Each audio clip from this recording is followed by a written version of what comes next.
Tuturo ko po kung paano yung simpleng mag-bypass ng electric fan. Pag sinabing bypass, ibig sabihin naputol na po yung fuse niya. Tapos dapat po malambot lang po siya at lagay na rin ng langis pagbukas na. Pag sinabi pong bypass, may dalawang linya po tayo. Itong hawak ko to. Yung isa po, tatakbo po sa isang control. Tapos yung line to, tatakbo po sa loob ng motor. Bali yung line 1, line 2, yung line 1 nasa control po dito. Tapos line 2 papasok po dito sa motor. Ito po yung line 2, tapos itong puti tatakbo po sa motor. Bali mangyayari po, puputulin na po natin itong puti. Yan, putol na po yung puti buhat sa blue. Yung puti papasok po sa motor. Tapos yung itong line 2 na blue, itatap po natin dito sa isang capacitor na linya. Pero lalagyan po natin ng thermal fuse para safety pa rin po siya. Yan, nakabit na po natin yung line 2. May thermal fuse na po siya. Tapos ito, ididikit po natin dito sa isang linya ng capacitor dito. Yan dito. Kung magkabaligtad man ang ikot, isa kabila lang, pero na-check ko na po ito, hindi na to baligtad.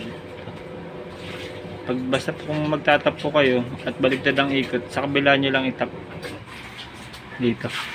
Pero ito na-check ko na po. Dito ko na po itatap. Yan, dyan. Ayan po.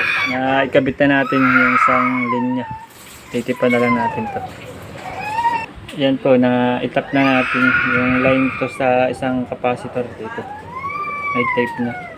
Tapos itong puti, galing sa line to na blue. Titipan na lang po natin. Wala na po yan kasi putol na po yung papuntang fuse. Ito po. Papuntang motor ito. Yan, natipan na natin yung kulay puti na papasok po ng motor. Tapos natap na po natin line to. Basta kung magbaligtad po ang ikot, dito nyo lang itap sa kabila. Pero tinester ko na to. Pakanan po ang ikot dito. Tapos na po yung bypass natin. Itetester na po natin. Ito po yung analog. Ilagay lang po natin sa times 10. Times 10 lang po pag gumagamit. Tapos ito yung rod, lalagay na po natin sa plug ng electric fan.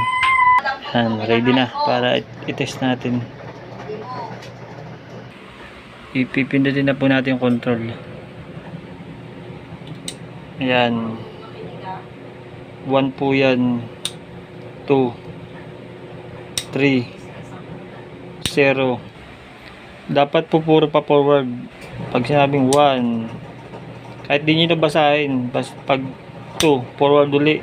Pag 3, forward pa kanan. Pero pag puro pa kaliwa, baligtad po ang ikot nun. Yun.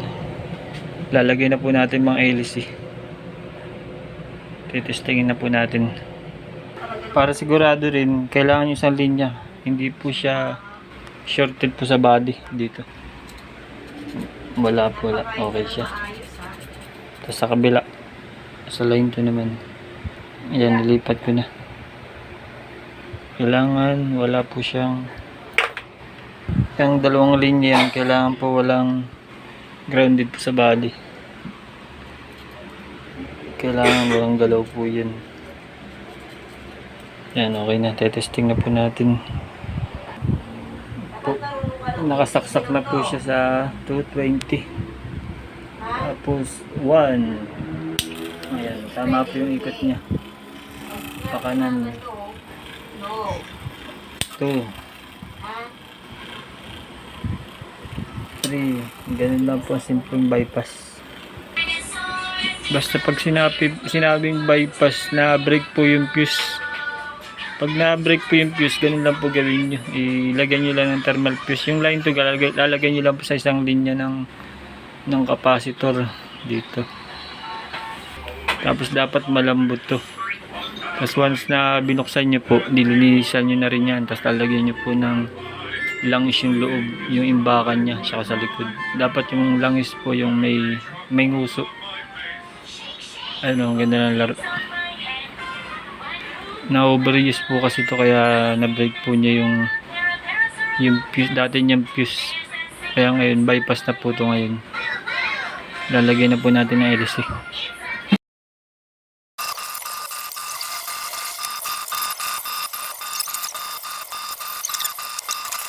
Na assemble na po siya, testing na natin.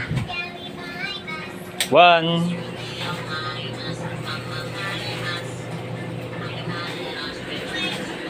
2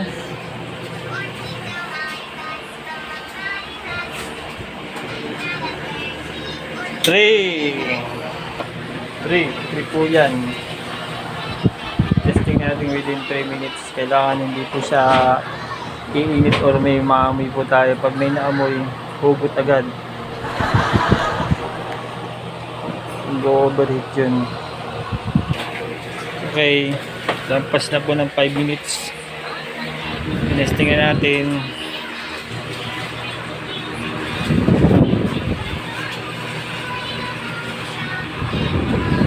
Ayun. Basta pagka break po ang fuse, pag sinaksak mo siya, wala siyang ugong. Wala po siyang ugong pagka break po yung fuse. Tapos malambot po iikot yung ano. Ganun na po. Tapos na po tayo. Pakipala na lang. Thank you. Bye bye.